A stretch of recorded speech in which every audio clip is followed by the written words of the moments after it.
Como comento en el vídeo anterior, Instituciones de la Unión Europea, primera parte, la forma más eficaz que he encontrado para diferenciar las instituciones de la Unión Europea y saber qué funciones desempeña cada una de ellas es compararlas con las españolas.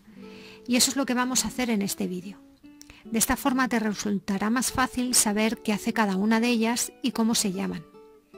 Antes de nada, si todavía no has visto la primera parte, te aconsejo que lo hagas y nos sigas en el blog Caminando hacia la Plaza, donde seguiré añadiendo material que te pueda ayudar con la oposición. Bien, vamos con ello. Cada una de las instituciones de la Unión Europea verás que tiene un símil con las españolas.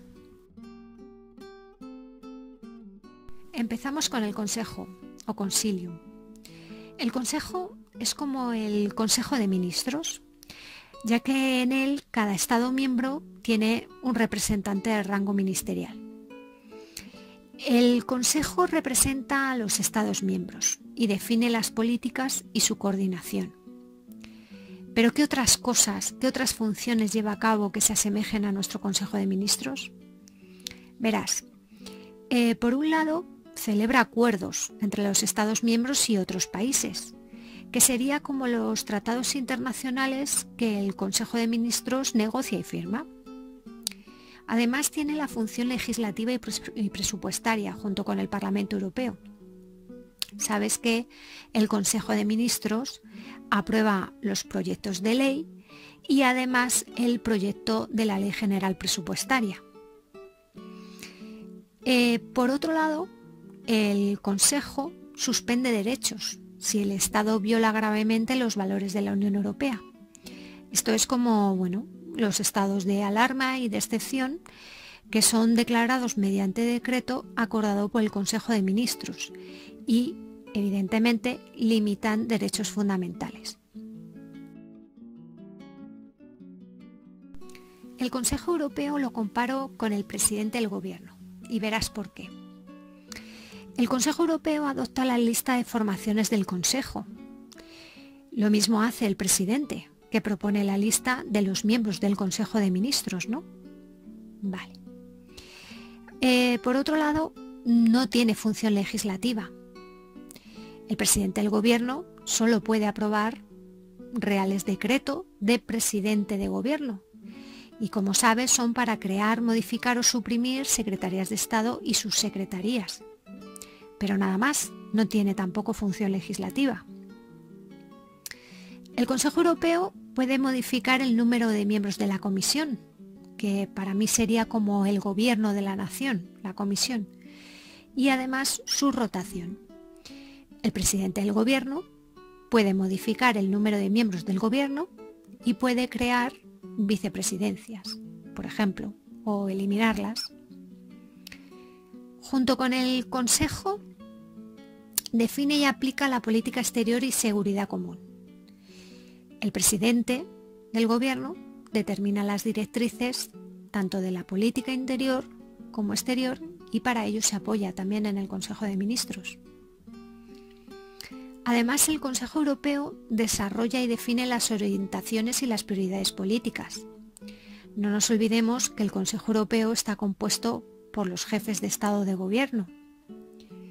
El presidente del Gobierno, en España, establece su programa político que lo defiende en la votación de investidura frente al Congreso de los Diputados. Pero en el caso del Consejo Europeo también he encontrado algunas diferencias con respecto a nuestro presidente del Gobierno que tenemos que comentar para que no haya malentendidos. A ver, por un lado, el Consejo Europeo nombra al presidente del propio Consejo Europeo y a los miembros de la Comisión, es decir, al Gobierno de la Unión Europea. Como bien sabes, el presidente del Gobierno en España no puede nombrar a nadie, pero sí lo hace nuestro jefe de Estado, el Rey, y el presidente lo refrenda. Date cuenta que el Consejo Europeo está formado por jefes de Estado o de Gobierno de cada uno de los Estados miembros de la Unión Europea, con lo cual sería o el presidente del Gobierno o el jefe de Estado, que para nosotros sería el Rey. Por otro lado, el Consejo Europeo aprueba a iniciativa del Parlamento Europeo la composición de este último, del Parlamento Europeo.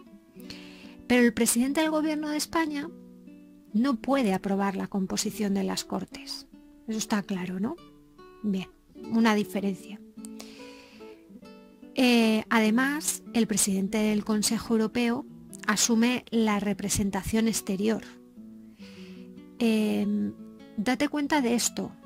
La representación exterior la asume el presidente del Consejo Europeo, no el Consejo Europeo en su totalidad, solamente el presidente del Consejo Europeo. En nuestro caso, la representación del Estado la asume el rey y el presidente asume la del gobierno. Bien, vamos con la comisión. La comisión, como he comentado antes, para mí es como el gobierno y un poco la administración juntos. Encontramos algo parecido en nuestra Constitución en el título cuarto del gobierno y la administración. Verás, la comisión vela y protege los intereses generales de los ciudadanos, que no sé si te suena, pero en la Constitución, en el artículo 103, dice que la administración española sirve con objetividad los intereses generales. Vale. Otra cosa. La Comisión supervisa la aplicación de derechos bajo el control del Tribunal de Justicia. Con respecto a la administración española, los tribunales controlarán tanto la potestad reglamentaria como la legalidad de la actuación administrativa. Además, la Comisión tiene función ejecutiva. Y bueno, hemos dicho que la Comisión es como el gobierno. En nuestro caso, el gobierno ejecuta las políticas y sus presupuestos. Tiene también función ejecutiva. Y por último, la Comisión tiene la función de coordinación y de gestión, como lo haría nuestra administración pública. Hemos dejado para lo último el Parlamento Europeo, que además de contar con más funciones, quería también hacer una comparativa de otros aspectos como son sus órganos, para que veas las semejanzas que tiene con las Cortes, que no son pocas. A ver, el Parlamento Europeo, como las Cortes, tiene la función legislativa, es decir, aprueban leyes. Además, el Parlamento Europeo elige al presidente de la Comisión, que hemos dicho que es como el gobierno, pero no lo nombra, cosa que hace el Consejo Europeo. En nuestro caso, el Congreso elige al presidente del gobierno, pero tampoco lo nombra, porque esto lo hace el rey. Recuerda que el Consejo Europeo está formado por los jefes de Estado de gobierno, es decir, o por el presidente del gobierno o por, en nuestro caso, el rey, ¿vale? Bien, más cosas. El Parlamento Europeo elige al defensor del pueblo. Recuerda que las Cortes designan al defensor del pueblo en sesión conjunta. Es decir, lo mismo. Bien. Más, el Parlamento Europeo aprueba la moción de censura contra la Comisión, como el Congreso, que también aprueba la moción de censura contra el Gobierno. Aquí la única diferencia es la mayoría y el periodo de enfriamiento. En el caso del Parlamento Europeo se aprueba por mayoría de 2/3, con un periodo de enfriamiento de 3 días. Y en el caso del Congreso, la mayoría debe ser absoluta y el periodo de enfriamiento de 5 días. Recuerda que el periodo de enfriamiento es el que se deja entre que se presenta la primera moción de censura y la votación. Y recuerda también que en el caso del Congreso, en los primeros 2 días después de presentar la moción de censura, se pueden presentar otras mociones alternativas que se votarán en orden de llegada. Bien, más cosas. El Parlamento Europeo dirige preguntas y recomendaciones al Consejo y al ARU. En nuestro caso, las Cortes formulan interpelaciones y preguntas al Gobierno, que en este caso la comparativa se referiría más al Consejo de Ministros y no tanto al Gobierno al completo como en realidad es, ¿vale?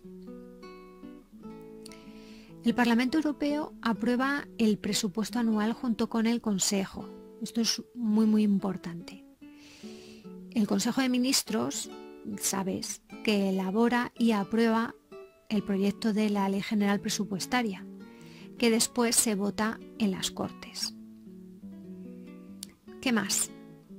Los ciudadanos tendrán derecho a presentar ante el Parlamento Europeo peticiones por asuntos propios de forma individual o asociado. Como también sabes, las Cortes pueden recibir peticiones individuales o colectivas siempre por escrito. El Parlamento Europeo representa a los ciudadanos, o lo que es lo mismo al pueblo, al igual que las Cortes, es exactamente lo mismo. Más cosas que son iguales.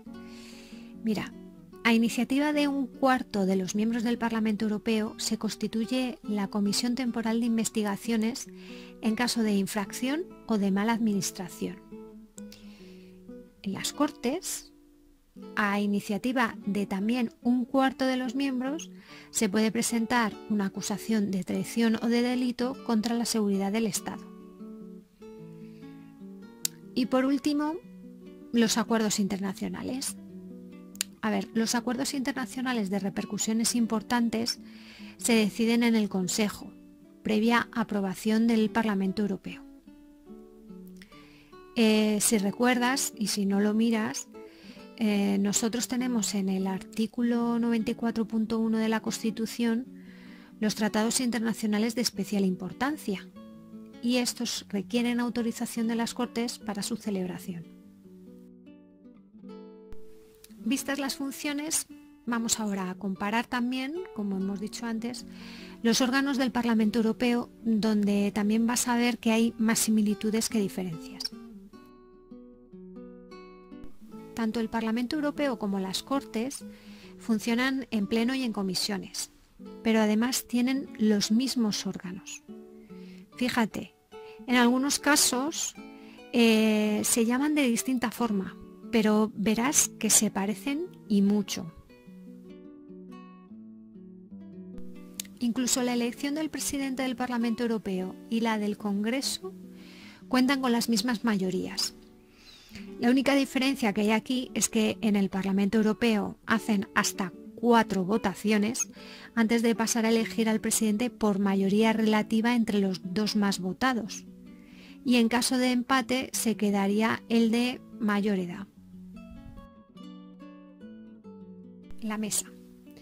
En este caso el número de miembros de las mesas sí difiere, pero no quienes lo componen. Pues en todas tenemos al presidente, tenemos vicepresidentes y secretarios, llamados en el Parlamento Europeo cuestores. Aquí te explico un poco más esas otras similitudes entre los órganos del Parlamento Europeo y del Congreso. La Secretaría General es como la Diputación Permanente, en ambos casos compuesta por la Mesa. Vale. Tanto el Parlamento Europeo como el Congreso cuentan con comisiones. Se llaman de distintas formas, pero cuentan con comisiones. Los grupos políticos es lo que nosotros llamamos grupos parlamentarios, que en el caso del Parlamento Europeo están compuestos por un mínimo de 25 diputados, mientras que en el Congreso sería de 15 diputados y en el Senado de 10 senadores. Vale. Y la conferencia de presidentes sería como la junta de portavoces, compuestas ambas por los presidentes de la Cámara y los presidentes o portavoces de los grupos parlamentarios o de los grupos políticos. Aquí una cosa, no confundas la conferencia de presidentes del Parlamento Europeo con la conferencia de presidentes que sí tenemos nosotros, que no tiene nada que ver con esto, que se trata de un órgano de cooperación multilateral y que está formada por el presidente del gobierno y los presidentes de las comunidades autónomas y de las ciudades autónomas, ¿vale? No tiene nada que ver. Pues eso es todo, amigos. Espero que al haber comparado instituciones que conocemos más de cerca y que además seguramente ya hayas estudiado con la Constitución, te resulte mucho más fácil encuadrar cada una de ellas y sus funciones más importantes. Si es así y te ha resultado de utilidad, pues ya sabes, dale al like y compártelo. Y síguenos tanto en YouTube como en el blog Caminando hacia la Plaza. Muchísimas gracias y feliz día.